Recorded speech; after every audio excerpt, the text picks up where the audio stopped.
Do you want to be sneaky? Do you want to be hard to see? Do you want to be camouflaged? All right, that intro is a little too much. Today, guys, we're going to be talking about how to rattle can your replica. Make sure you like, comment, and subscribe. Okay, before we actually start talking about how to rattle can, I just want to give you a little bit of knowledge as to why people rattle can their gun. Like camouflaging everything else, it's about breaking up sight lines. The reason you rattle can your gun is so that it's harder to see, more specifically, harder to spot.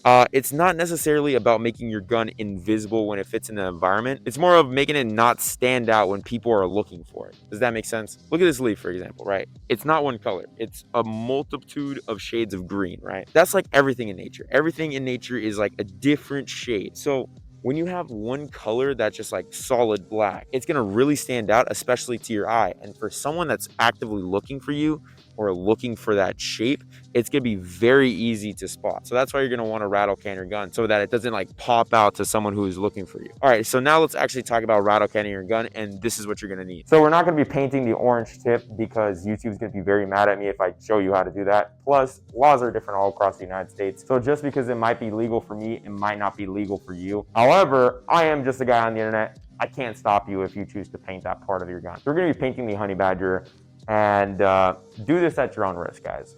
It's airsoft. They're not real guns. Paint gets in them, they'll break. However, I will be showing you the best way to not break your gun when you're painting it. So what do you need to paint it? This whole thing costs like 15 bucks max. 2 cans of paint, ideally ones that blend into your environment. So I got this tan and this gray. I might switch this by the end of the video, but these are the colors I'm going with right now. And then you're also going to need something to get a pattern with, ideally a mesh bag, because they'll give you that very nice hexagonal pattern. And also you're going to need a little bit of masking tape. And that's it. It's that easy. The very first step of what you're going to need to do is tape up your airsoft gun. And this starts with identifying where can paint get in. So obviously paint could get into the mag well. That's something you're going to need to tape up. The little trigger hole, that's something you're going to need to tape up. The bottom right here, this little area, there's a small gap that it could get into. The fake ejection port, obviously, you're gonna wanna tape, and I'll show you guys how to tape it up. I'm gonna keep this side on here, so what I'm gonna need to tape up is obviously the holes, plus the important controls, because I wanna be able to modify it a little bit. The controls down here as well, you're gonna wanna tape up, put a little bit of tape on there, and that's what I'm gonna tape up on this airsoft gun. But keep in mind, all airsoft guns are different. So you're going to want to give your airsoft gun a once over and identify those spots, because certain spots on my honey badger might not be on your whatever airsoft replica. Other than that, there's not much more to it. We need to identify what we do not want to paint. So obviously we don't want to paint the controls, so we're just going to put a little bit of tape. Okay, like that, and do it on both sides. I did it on both sides just for consistency. Next, we're going to want to tape up the mag well. The mag well is definitely going to be the biggest spot that paint could get in. Make sure there is no holes for paint to get in, because that goes straight into your gearbox. Like you do not want paint going up in there. All right, next, obviously we want to cover the orange tip just so that we don't paint it. I mean, it's your choice, but I am not painting mine. I'm planning on leaving this optic on there. What I need to cover is obviously the holes. So that looks good. Obviously you want to cover the controls as well, right? Because you want to know what you're doing on your optic, so that's something we're going to need to cover. The way I like to do it is take a longer piece and then kind of rip it in half and then wrap it around. The next important part is going to be the dust cover.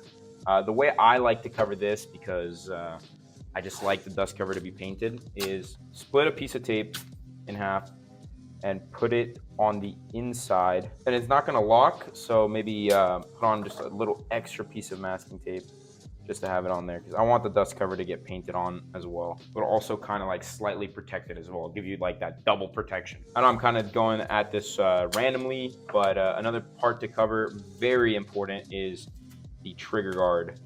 There's this little hole right here on the bottom of the trigger. You're just going to want to make sure you cover that. And here we go, we got it all taped up.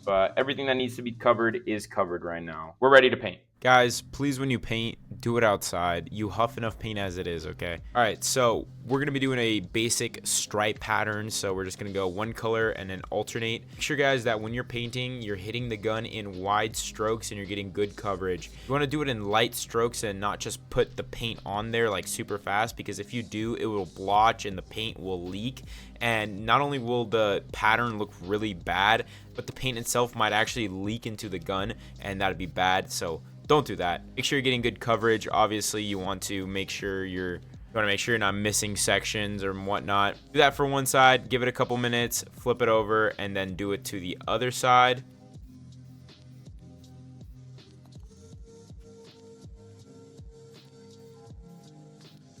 Now we just flip it over and we do the exact same thing on the other side. Make sure you're getting that pattern again and that you're hitting it in wide strokes. I cannot emphasize how important it is that you don't blotch the paint on there.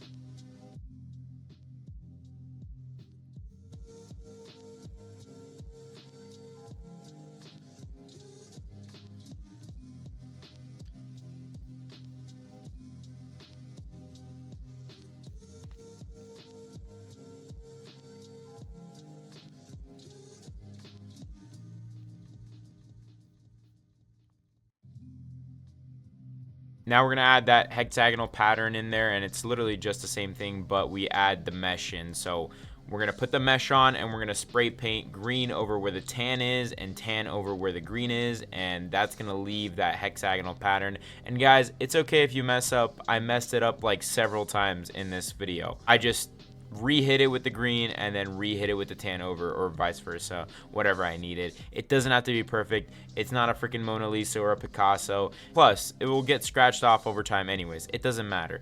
As long as you're getting that pattern in there, it's fine and it will turn out great. I promise.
So at the end here, I gave it one quick look over just to see if I missed anything, and I noticed that on top I didn't get enough paint on there and there was still a lot of black. So I got the tan and I just gave it a couple hits and it was fine.